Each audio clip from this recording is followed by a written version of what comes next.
With Frank Napolitano and Paul Rushforth, here is Steve Gregory. Two men and a temporary baby. You would be the temporary baby. Oh, really? Last show in your 40s. Last show in my 40s. Thoughts about retiring, Paul, now that you're hitting your 50s? Or Steve's going to be doing this into his 70s, which is not far away. I'm ready to retire right now, to be honest. If you want to know the honest truth, yes. We've been doing this so long, he actually won the 40 under 40. Yeah. I did, actually. And here's the worst part. I think I was 34 when I won 40 under 40. Wow. So I was a baby. So you have a lot of experience in this business. Apparently I do, yeah. You must be a wealth of information. I try. You must be Paul and I just met a realtor at the Starbucks who, 34 years, and Paul and I looked at each other like he looks so young to be doing it for 34 years. Yeah, he looked great. He looked amazing. Yeah. Oh, you're not talking about Paul. No. He looked younger than I did, trust me. How many years have you been doing it now, 20? This year is 20. I just got my 20-year pin with the Ottawa Real Estate Board. So wow, 20 years. Yeah, it's been any changes in those 20 years, Paul? Oh my God! What could you buy a house for 20 years ago? You think he'd be better at this, though? Yeah, seriously. Yeah, you know what's funny? I was looking. The age tempers it, I was actually looking. My girlfriend needed a floor plan for our house that we have right now, and it wasn't on the old listings. So we went back and looked at some of the old listings, and I was like, one was from 2003, one was 2005, and I think the other one was 2017. The photography, like Greg would have laughed, the photography in 2003 and 2005 was appalling. Like it was just terrible. But you needed a puff of smoke back then. Polaroids took nice pictures. What are you talking about? It was terrible. I was just like, we actually bought houses like this. Like it was. How far back on MLS can you actually go to see? Can you go right back to the first listing ever? No. I don't even know the answer to that, to be honest with you, Steve. I don't know how far you can go back, but you can go back quite a bit. So 20 years ago, a detached home in Ottawa would have been how much? $250? Well, so the house that I just paid over a lot of money for was sold for $335, I think, back in 2003. Well, it must be a nice house then, because $335 back then would have been. It was a big house, and that was a nice house. I still remember as far as 5-6 years ago. I remember looking for houses for people, and there'd be 3,000 square foot beautiful homes in suburbia for like $450, $475, and that was only 5 or 6 years ago. Yeah. Now it's. Those exact same houses are, 1.1, 1.2, 1.3. So, yeah, we've seen the prices skyrocket. But it is I actually got a kick going back and looking at, the write-ups were terrible. The pictures were terrible. It was a blast from the past. It was funny. And up to what can you get a secured mortgage for? What's a secured mortgage? You mean an insured mortgage? Yeah. Insured? $1 million right now.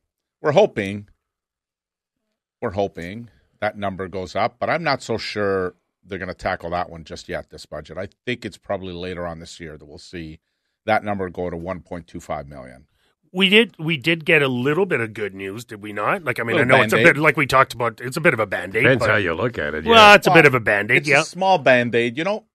I like to compare it to, when a kid is crying, you put a Band-Aid on them. It makes the pain go away just for a little bit, but really the pain's still there, and within 10 minutes they're crying again. So you're talking about the amortization on new builds for first-time home buyers? Yeah.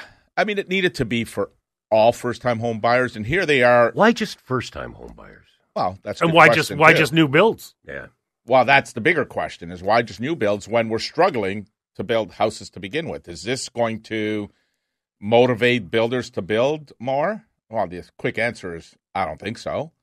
Lower interest rates will motivate them to build faster, but not a 30-year ammo because the cost is still the same. And just in purposes of percentages, we're talking about a 5% increase in buying power. So last I checked, most first-time home buyers out there aren't short by 5%. Like they need tremendous drop in interest rates for them to be able to qualify to get a first home. And that's the problem. Yeah. The problem is qualifying. Yeah. The problem is the stress test. The problem is qualifying. Because of the stress test, the biggest problem is the high interest rates. By far, that's the biggest problem. We got a little bit of good news on that front, where Bank of Canada left a rate neutral, but he opened the door to rate drops coming potentially as early as June. So at least again, it's baby steps, but at least it's a step in the right direction because all the previous meetings, despite the fact that we were expecting him to talk about rates coming down, he never did. He actually turned it around and said rates could still go up. So this time he totally didn't talk about that. I like that now we're seeing what we want to see. We want to see it a little bit longer though. How much longer, Tiff? Yeah. Well, the truth is, U.S. inflation is going to be the biggest detractor in interest rates coming down. What happened there? The difference in the U.S. is that their mortgages don't come up for renewal. So therefore, their shelter costs are pretty flat there because the mortgages don't renew. So unlike Canada, where our shelter costs represent 0.8% of the inflation, which would put us at our target of 2%. In the U.S., that doesn't happen whatsoever. But what happens there is that oil gets really involved there, and oil is a big part of the U.S. economy. And there, because they don't have the shelter cost increase, they're spending very similar to they did during the pandemic. So therefore, that's driving the cost up. And like I said, I was there for a couple of weeks. And I was floored at how expensive groceries are in the U.S. right now. And it used to be much cheaper than Canada. You used to be able to go to the grocery store and spend a fraction of what you would have spent in Canada. My wife and I would go for a drive in Ogdensburg and do grocery shopping to save $20, $30. Yeah. Now, we would spend that same money in gas anyway, but it was just to go there and just to get away and go away, but not a chance now with the exchange rate. Now, again, we were going at a time when the exchange rate was pretty well flat, so therefore it was dollar for dollar. You were saving on the groceries, maybe filling up your car with gas because gas was much cheaper, and therefore it was worth the trip. Now, not a chance. Now. You claim those groceries when you came back, though, right? You do because you tell them. You tell CBA. No, you can do it though. You're allowed. So I'll tell you a quick story. You are allowed. You come back, and I said to the CBA, "Here's my receipt. We went to the grocery store and we got these groceries." And the guy goes, "Yeah, I pull over on the left." And I go inside and I say to the guy. The guy goes, "Why are you in here?" He goes, "The guy told me to come in here. This receipt." He goes, "You got groceries? That's it?" I said, "Yep."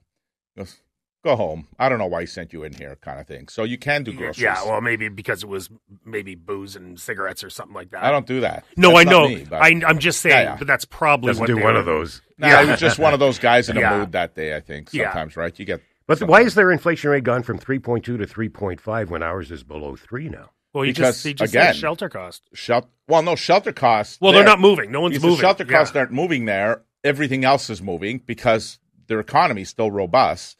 Where here, our economy is pulled back because people can't afford to spend money on travel, on other things. And therefore, we're seeing that number come down, but our shelter cost is what's keeping our inflation. But there are projections elevated. in the States that rates could go to 8% there. Yeah, that's not happening. JP Morgan Chase is... not happening. No? It's not happening. Because they can't, they're struggling there. Listen, the job reports go up. Almost every single one of those 300,000 jobs that were created was a part-time job of people getting a secondary income. Again, not sustainable. It's okay. I mean, it adds to the numbers, but it's not long-term sustainable for that to happen. So I think that's where we'll start to see their inflation numbers start to come down, but ours will go down a little bit quicker, I think. So our next inflation announcement is the 16th, right? Coming up. What do you There's think? 2 of them before the Bank of Canada announcement. I think oil will probably keep it at 2.8. All the other metrics seem to have been bringing it down. But I think the oil prices going up as much as they have will probably impact some of the food because obviously oil translates to everything else. So I think we'll probably see it close to that 2.8 again. Pretty flat number. But then there's another one in May. We're hoping that the one in May is the one that's going to be the critical one that's really going to determine whether there's a rate cut in June or in July. So we get a lot of information before the June announcement. For the June 5th one, we'll have 2 CPI reports, 2 job reports. So there's multiple reports that are coming out, 2 GDP reports, and those are the critical ones, specifically core inflation, see how that numbers. It's trending in the proper direction right now. If it continues to do that, I think there's a good chance we'll see a rate drop in June. So we're hoping for a good result in May in order to get that rate drop. Kind of negative, right? Yeah. We need the economy to we're hoping for things to go down the toilet. Yeah, we're hoping things suck That's so we what we can get the need, rates though. to go down. That's what we need well, you're right right. now. You're right. Yeah. If they really go down the toilet, do you see him going more than 0.25% if he comes down? I think the first one will be I'd be shocked if he did more than a quarter on the first one. And even when he does the first one, I think it may eliminate, if he does it in June, it'll probably eliminate a July rate cut because it's so soon thereafter. Then after that, there's one in September. So I think if he starts in June, there'll be another one in September.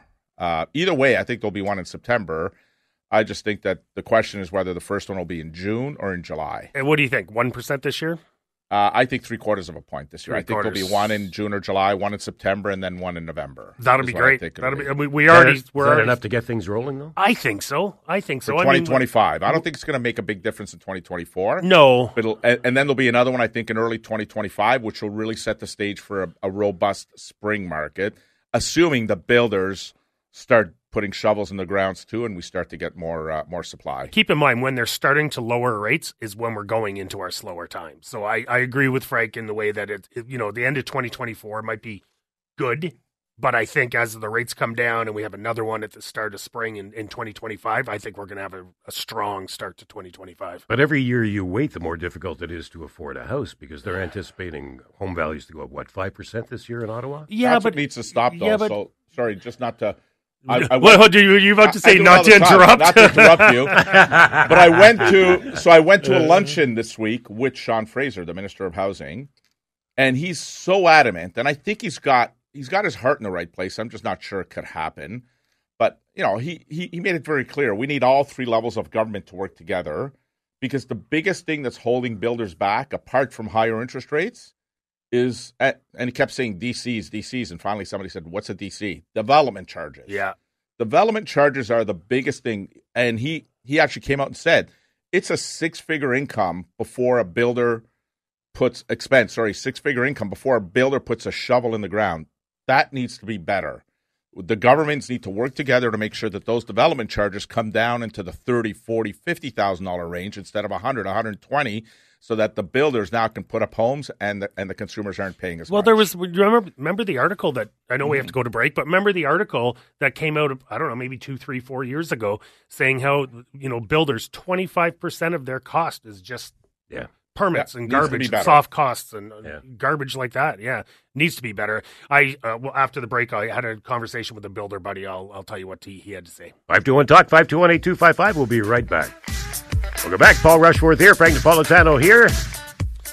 Builder friends? Yeah. Are they optimistic? Are they happy? Do they care? Well, first of all, I asked him about the 30-year for first-time home buyers, and he basically said it's irrelevant. Like it's going to hit such a small population. It's going to hit such a small population. We talked about, apparently it's easier to get shovels in the ground. He laughed. And I asked him about costs, like we just talked about.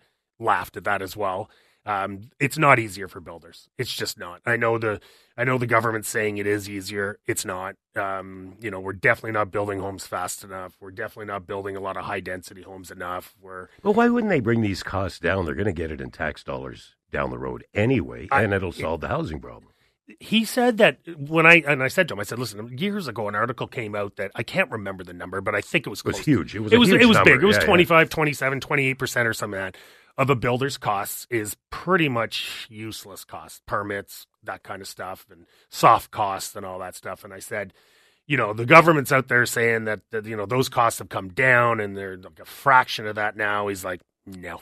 He says pretty much, I would say probably about 25% of the home is gone into development, soft costs, permits, all that stuff. And he said that, they might say it's getting better. It's not getting better. It's not getting better. If they do build a lot more new homes, how does that affect resale values of homes that already exist now? As more new homes come on the market, what happens to our market now? Well, it all depends. I mean, there's an appetite for new homes. There's an appetite for resale homes. But the problem is, like, the biggest issue is there's an appetite for homes, in general. Some people don't want a new home. Some people don't want a resale home. So it's not going to affect the resale market. It's just like it won't affect the new home market. But we just need more homes, more opportunity, more chances, more product, more. If you're buying a new home, compared to the same existing home, is a new home more expensive than a resale? About the same or less? So years ago, it used to be cheaper to get a new home than it was for a resale home. And as a realtor, our thing would always be like, listen, don't forget, when you buy that new home, you're not getting eaves troughs, you're not getting air conditioning, trees. You're not getting blinds, you're not getting trees, you're living in muck and dirt for a year until you get your grass. You're not, you got to go out and buy your own appliances and stuff out. Whereas a resale home, usually you have blinds, eaves troughs, air conditioning, all that stuff included.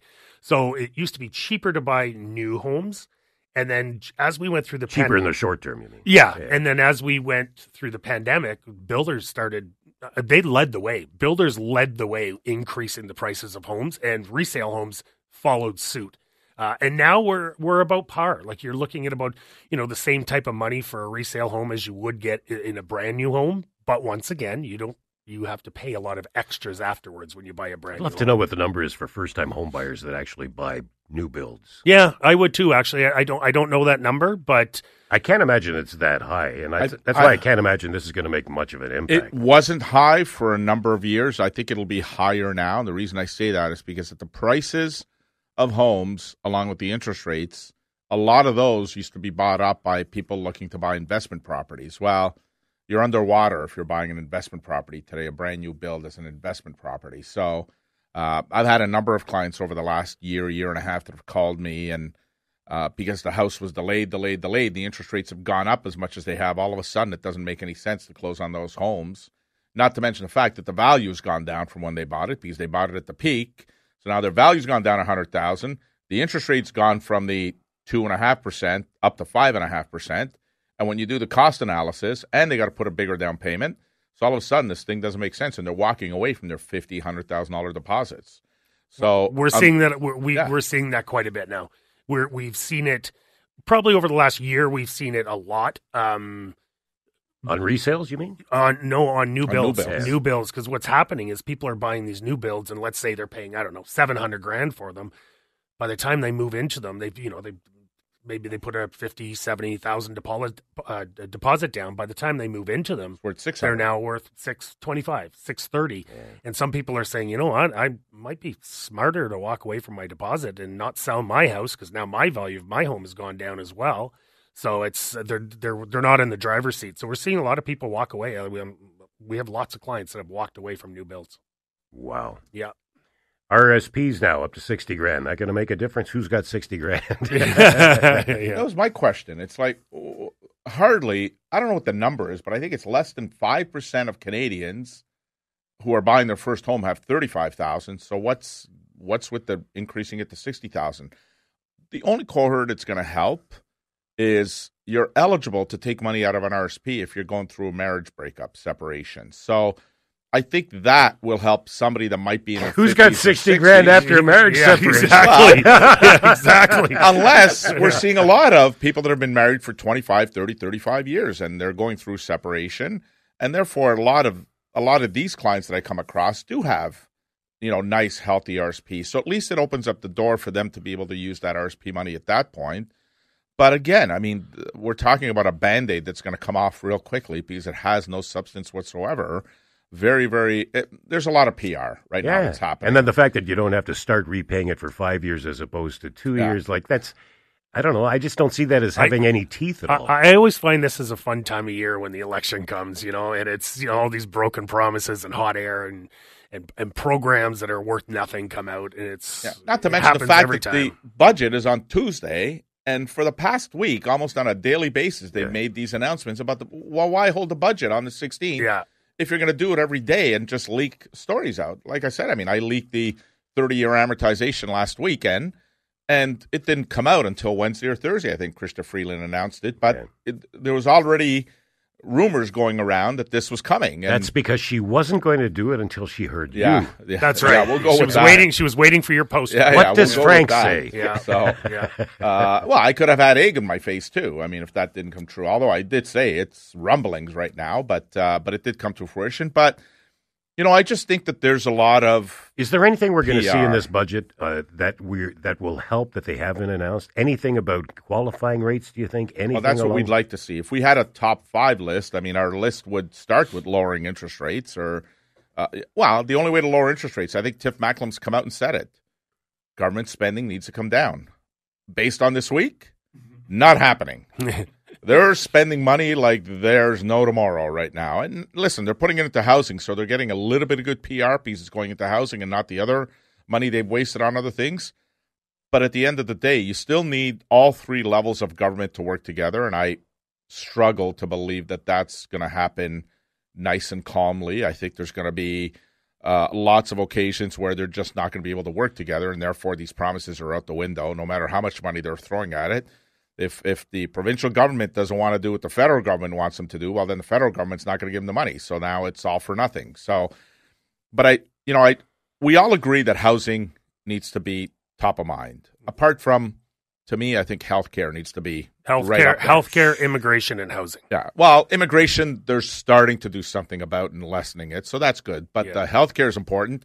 But the housing's critical because we've allowed so many people to come to Canada, and now there's so many people without housing. But it means nothing if it's unaffordable. Yeah. So that's the problem. I mean, if they're continuing to make development charges in the six-figure, and a townhouse costs $600,000-$700,000 in a city like Ottawa, never mind Toronto or Vancouver, but in a city like Ottawa, then it's all for naught unless the interest rates come down. So I think our biggest issue right now here in Canada, I know we have to go to break, but our biggest issue here in Canada is the healthcare. It's bigger than housing. I think so too. If you're sick, you're definitely concerned about your Funny healthcare. How concerned he is about healthcare as he gets older. Oh, yeah. Well, I'm worried now. I'm almost 50 in a week, 521 Talk, 521-8255. We'll be right back.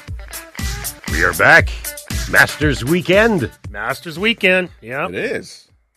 Boy, talk about windy. Yeah, it's crazy. When I was watching it yesterday, that was windy. Yeah. When you can't putt, like they were pulling back on putts. That's how windy it was. Like I have the same problem with that. Yeah, seriously. No. You don't need the wind. Maybe that wind would have slowed those putts down for us. Yeah. Hey, did you guys read this survey? 3 out of 4 Canadians who don't own a property saying buying a home is probably out of reach for them now. You know what? You say that, but we've seen, yes, our prices went skyrocketing during COVID, but we've seen them come back down drastically. Mainly interest rates, I'm guessing. Yeah. I'm assuming it's interest rates. And Toronto, Vancouver, right? Yeah, so in Toronto, Vancouver, if the survey was done there, it's like, I'm not going to be able to buy it. But the major problems are what? Interest rates, down payment, and qualifying, right?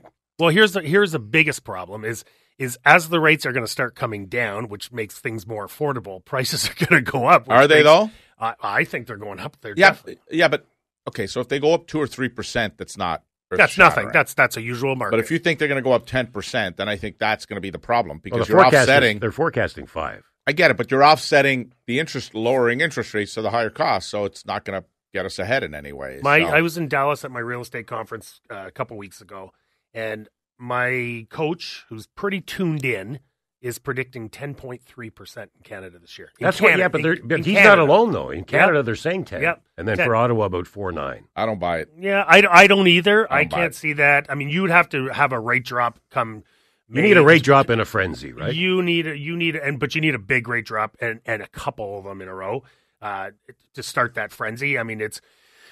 As the rates start to come down, we don't have a lot of products, so there's not going to be a lot to buy. So people will be fighting over product again, and that's why I keep saying I would get in sooner than later, because as the rates come down, we're going to have an inventory problem again, and people are just going to be fighting over homes. So where's our market at right now? Like this past week, are we seeing more listings? Are we seeing? Well, we're almost at 4,000 listings, which is, I say it as that's a ton of listings, but not really for spring though. Huh? No, it's not for spring, but it's a lot compared to where we were, and so that's optimistic. I mean, I look at some of the listings Is it though? Is it optimistic? I look at some of the listings that we're carrying right now, and we're upwards. I mean, at one point we're at 150, 160. We're at 70, so we're carrying 70 listings right now. And, are any of those people struggling and they have to get out of their homes? Yeah, of course. Yeah. Of course. There's some that they can't afford their home. They got to get out. Like I mentioned before, I hate seeing this, but we're seeing a lot of people that are getting out of home ownership and getting into the rental game, which absolutely sucks. I hate seeing that. But yeah, no, we're dealing with some people who have to sell. And is it their hope that it'll be short term and they'll be able to get back into the market? Yeah, the problem is I have some friends who actually did that, and they can't get back into the market now, right? With the rates the way they are, they can't qualify, they can't get back into the market, and they're now trapped in the rental game, paying $2,500, $2,700, $2,800 a month, plus utilities, plus. And by the time your month's done, there's not a lot of disposable income to save in order to have a down payment again. So I hate to see it, but it is happening. I had a call from a gentleman yesterday. Again, this is where it's different than what you're saying, but it's because of the circumstances. In their 70s. So, his wife was much younger. My age? But by age, yeah. And not 80s, Steve. For them, they have a nice home, Carlingwood area, probably worth $1 million. I mean, he said 800. I said, I think it's going to be closer to $1 million. Because I think he said it was 800 before the pandemic. I said, if it was 800 before the pandemic, it's not 800 today. But anyway, he said, we don't have a mortgage, but we want to downsize maybe a 1-2 bedroom condo. And I said, he goes, I might buy, but I might rent. I'm thinking I might rent because if I can get $1 million and put it in a bank account, even if I took 150 and put it in a fund account where we can travel, do everything else, the return I would get on that 800,000 would easily cover the cost of my condo, my rent. So in essence, I'd be in the same position. So I think we're starting to see a lot of older golden years, Steve. I mean, I'm sure you think this way. That's pretty much what Steve did, yes. Right? He sold his big home on the water and he rents now. He's renting, so there you go. Golden years, yeah. But you're not wrong. And listen, I'm as I'm starting to age, I'm oh yeah, in his 40s. Yep. I'm about to be 50. But that's something that I think about too, is how long do I really want to be in home ownership, and will I eventually want to go, cash in and rent something and come and go. And come and go. And like I could just see Paul complaining to his landlord. Yeah, exactly. But how many roofs do I want to fix? How many fridges do I want to fix? How many, leaks do I want to fix? You don't fix them. You just call somebody. So now you're still going to have to do that when you rent. All I'm saying is I'm a big proponent of doors. Own. Get as many doors as you possibly can. So I'm not changing my tune, but I'm not disagreeing with Frank that as people start to age a little bit, renting is not a bad thing. It's not a bad thing. Where's the cottage industry right now? To my mind, I would see people in their golden years getting into a condo, but keeping a cottage or buying a cottage to have somewhere to go in the summer. Are we seeing any of that? Well, I mean, you can only have so much waterfront, right? So, I mean, there's a lot of people that, when cottages come up, they do sell quite quickly. Problem being is there's a lot of people that don't have a lot of disposable income. So they're not looking for that second home and stuff like that. But you're right. So my plan is eventually to live at my cottage, sell my home, and have a place in Florida in the winter months and live at the cottage. And I think there's a lot of people that are doing that. There's a lot of people that live at the cottage and that is their home. What about cottages as investments? Can you be cash flow positive with a cottage now, renting it out? Because you rent it out for more, but over a shorter period of time. Can you be cash flow positive with a cottage? 100% cash flow positive. Cottages are a cash cow when it comes to investment. But you got to give up prime time to get the biggest bang for your buck, right? But if you're but I'm talking strictly investment. Strictly investment is different. Yeah, strictly investment. I think it's an amazing investment. But you're right. If years and years and years ago, I had a cottage on the Quebec side, and I used to rent it out July and August, and it would basically cover my mortgage for the year. The problem being is I gave up July and August, right? But I'm saying you don't have the cottage because you want to spend time there as an investment. Plus, you don't get a bad tenant for more than a week or two. Smart investment. It's a smart investment. And I mean, there's, you could get upwards of, depending on, how many bedrooms and where you are and stuff like that. I've seen people renting these things out for, $7,000, $8,000, $9,000 a week. It's a cash cow. It's a cash cow if you can pick up an investment. But then again, you're in unless you get a cleaning crew to do everything for you and stuff like that, you're now in the maintenance business and, turning over and keep in mind, people are, when they're renting a cottage for a week, they're not going up usually to have a nice quiet little read. They're going up to party and have friends over and stuff like that and boating and canoeing and everything. But it's still, it is probably one of the only cash flow positive investments in Ottawa. Yeah, so that's what I'm thinking. It's cash flow positive. Yep. With all of these problems we're hearing about tenants and landlords right now, you alleviate that problem, because they're gone in a week or 2 or 3 weeks. Yep. It's a smart investment. So how many do you have? Hey, I want to talk about the frenzy you talked about, where at this time last year, Bank of Canada had halted the prime rate increase, and we saw this lift in property values and this. Now, I think the difference between last year and this year is that inflation hadn't quite capped yet, and there was still an abundance of people that had savings left over from the pandemic that allowed them to continue to live the lifestyle the way they were accustomed to. But what we've seen in the last 12 months is that people now are pulling back, less traveling, less items that you can do without, let's just call them. So I think that if interest rates come down this time around, I'm not sure the real estate frenzy is going to be as crazy as it was just a short 12 months ago. That's how much things change over a 12-month period. So I do think the prices are going to go up. But that's why I don't believe the 10% number. Listen, it could still happen. I just don't believe it because I just think that it's so expensive to live outside of just your home that's what's going to pull people back. I don't believe I'm going to say this because this pains me. Uh-oh. It pains You me. said it 4 times already. Make it a 5th. This show. 50. He's going to be 50. Yeah, that's true. That's true. Frank. That's true. Frank is right. Frank is right. Frank, you are right. Oh, my God. Give me a garbage critic. I need to vomit. Yes, Frank is right. We will see an increase. I personally don't think we're going to see that 10% that people are predicting.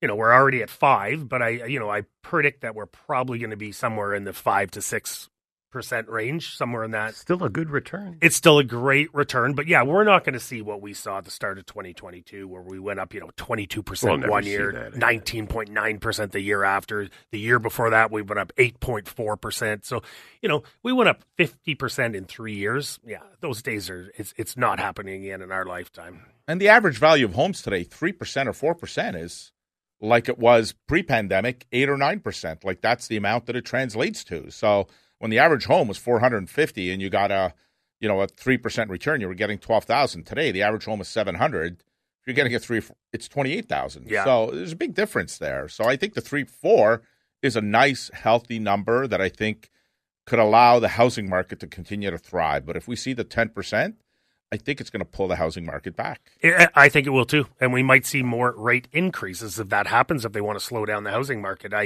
I think a nice healthy market is somewhere in the 3 to 5%. Yeah, but nobody's saying 10% in this area. No, the 10% forecasts are Canada. That's Canada-wide. Toronto, Vancouver, and they figure Toronto this year is going to overtake Vancouver for the most valuable property. Which seems absurd to me. It just does. I mean, there's more homeless people in Toronto. Every time I visit Toronto, there's more homeless people than the time before. It's absurd to me that Toronto continues to do what it does. It just goes beyond anything that's expected. There's more immigrants going to Toronto than anywhere in Canada right now. Yeah. And let's be honest, immigrants are coming over with some money, right? So they're spending, and there's more people going to Toronto than anywhere in Canada. Right Alberta's getting their fair share, actually. Alberta's population's gone up quite nicely because it's more affordable than Toronto is. And there is employment in Alberta, which has worked out really well for them. Yeah. All these people have to retire somewhere too, though. That's why I'm thinking this area here. Maritimes are the place to go to retire. A lot of people are transitioning back to the Maritimes for retirement. Even the prices in the Maritimes are starting to skyrocket. But compared to here, compared to here, it's cheap. I mean, you could get. I remember years ago, my assistant Jocelyn, her parents had a place out east. And it was a gorgeous place on the water. And I remember she's like, it's worth about $200,000. And at the time, I'm like, that would be about $1 million here. What do you mean $200,000? Yeah. So I'm not sure what they are now, but I do know 210. But I do know the prices out in the East Coast are actually starting to go up as well. 521 Talk 521-8255. Our last segment with a young Paul Rushforth is coming up next. Welcome back. All right, we talked a lot about first-time home buyers. Are people moving up these days? Are they taking their existing mortgage and porting it and getting something a little bit bigger? If they could. I mean, that's the ideal scenario is to port we've got numerous clients that are still 2 years away at 1.79. I mean, it doesn't make any sense. But there's scenarios where they can't port it. An example, we had one this week where a gentleman has a 1.79 mortgage, 2 years left, but he became self-employed just a short 9 months ago. And therefore, the bank will not allow his father-in-law to be a guarantor. They want him to be a cosigner. And the father-in-law adamantly said not a chance. So he had to give up his 1.79, be able to get a mortgage on the new house that they want with the father as with the father-in-law as guarantor because he had no choice because the bank would only allow for the father-in-law to be a cosigner, and the father-in-law wants nothing to do with cosigning. So not because he was porting, but because he was porting and needed more. Well, even if you're porting. So I think a lot of people think if you port your mortgage, you're automatically approved. It doesn't work that way. Anytime you buy a new house, you're going through the application process again. So you still need to qualify. Port is because you've got an existing mortgage with an advantageous interest rate that you want to take with you, but it doesn't preclude you from having to qualify again for a mortgage. But you've been approved for that mortgage. No, you've been approved. Yes, you've been approved for that mortgage on that specific property under the circumstances at the time that you got approved for a mortgage. If you're buying another house today, you need to go through the whole qualifying process all over again. So, but even if you're not adding to the mortgage, the port is just the bank saying, "Hey, you signed the contract at this interest rate for this amount of time. It's portable." It does not have anything to do with the qualification. The qualification's totally different. Yeah, but if the value of your new house is greater and you're only doesn't matter, you need to qualify again. Does it make? I'm going to change these rules. I don't like this. I'm not saying it makes sense. I'm just saying that those are the rules today. There's a lot of rules that don't make any sense in our industry right now. Way too many of them to even talk about on the show. I'd take a whole hour of the show. So many of them don't make any sense. But it's not about, and I say to clients all the time, common sense has been out the window since that stress test got introduced because OSFI went to the banks, and now the other thing, this 4.5 to 1 ratio, your income, you can only get 4.5. OSFI's giving out a little bit more details all the time. I mean, it doesn't come into effect until November, but they're giving out details where they're going to allow a bank to have a certain number that are over the 4.5, but they're going to be auditing them on a quarterly basis, and if they get too high on that number, they're going to tell them you can't do them anymore. So that's those are the kinds of things that we're seeing in our industry right now, which really are meant to protect the banks and protect the financial system in Canada, but it really hinders, and there's some unfairness to it sometimes because, you've got a self-employed person who makes a lot of money but doesn't necessarily pay themselves a lot, and all of a sudden they're on that scope where they don't qualify to get a mortgage or to get additional financing because they're above the 4.5 and the bank won't be able to do it. That's the kind of stuff that we need to get rid of. Wow. But we are still seeing those move-up buyers. Like, it's happening. There's a lot of people that had a lot of disposable income during COVID, and there's a lot of businesses that thrived during COVID. So there's still that market for the move-up buyers. There's people that made money on those homes. Absolutely. Too. And there's a lot of people that are, the luxury market is still thriving. Every segment of the market is thriving. We're seeing the stronger markets are usually the older areas than the new areas. And it's because there's so much building and product going on. Even though I said at the start of the show, we're not getting enough shovels in the ground, but there is a lot of builders in suburbia, a lot of builders. I'm seeing a lot of cranes in town too. Well, listen, where does a builder make money? Moving up. More doors and go up, right? So that's what builders are doing. I mean, the townhomes, terrace homes, condos, apartments, that's where the builders make the money. These big 3,000 square foot singles, I mean, there isn't such a thing as a freehold going up, is there? Do they all have to be condos, or? I'm just curious. I mean, that's the one thing that people say to me. I don't want to buy a condo because I don't want to be stuck with $400, $500, $600 condo. Is there a way to get a 2-bedroom without the fees? Without the fees? No, because you're sharing everything. You're sharing the electricity in the common areas. You're sharing. So no, there's no way to. But there are cheaper ones, right? There are areas where they only take care of the outside and. Oh yeah, like a lot of areas in suburbia where you have a lot of these tract builders. The condo fees will be relatively inexpensive, but they don't cover much. They're going to cover snow plowing, grass cutting, the roof, maintenance, but they're not covering a lot of extra stuff. And those condo fees might be, anywhere from $130 to $170. Yeah. You don't have to have one of these high-rise condominiums where your condo fees are, $600, $700, $800, $900 a month. There's a reason they're $600, $700, $800, $900 a month. Yeah, because if you're in a smaller place, you're not getting the pool, you're not getting the exercise room, you're not getting all that stuff. Yeah. Birthdays, Frank? Yep, got a few. Lionel Zeitzman, our South African IT guy, celebrating his birthday this week. My beautiful niece, Nadia, celebrating her birthday, as well as longtime family friend, Maria Cucinato Ranieri, celebrating her 60th birthday today. So happy birthday. And just want to give a little shout-out for a poker tournament that I'm holding in honor of my dad. I'm hoping we can get Paul and Steve out because there'll be some extra prizes if you can knock them out of the game. Oh, for seniors? But poker tournament, you can go to mortgagebrokersottawa.com/charity. It's held on May 10th and raising money for, and my dad was big at the giving back to the community, so raising money for the hospice, Ottawa Food Bank, and Villa Marconi. Is there not another birthday? Yeah, is there nobody else? Is there anybody else you want to wish a happy birthday to, it's Frank? still Anybody? 10 days away, so we were going to do it next But week. we won't see him. Yeah, but we'll hear him. Somehow he's going to call in. I'll be calling in from Mexico. I might not sound great, but I'll be calling in. But speaking of next week, we've got a special guest, Tanya Woods, who is government relations for Quest Trade. She'll be in studio since Paul won't be. She'll be in studio with us, and we're going to be talking about the budget that comes out on Tuesday, and she'll break it down for us. So that'll be an awesome show. No birthdays? I still Beside yourself? I still never heard anyone wish me happy birthday. Well, we are next week. You're we're waiting. No, we're waiting until after you do your birthdays. Yes. To give it the time it deserves. Oh, we're out of time. Yeah. I'm good. Happy birthday, good? Paulie. Yes, Thank you. last show in your 40s. Yeah, wow. thank you, guys. Wow. Appreciate it. Have a great week.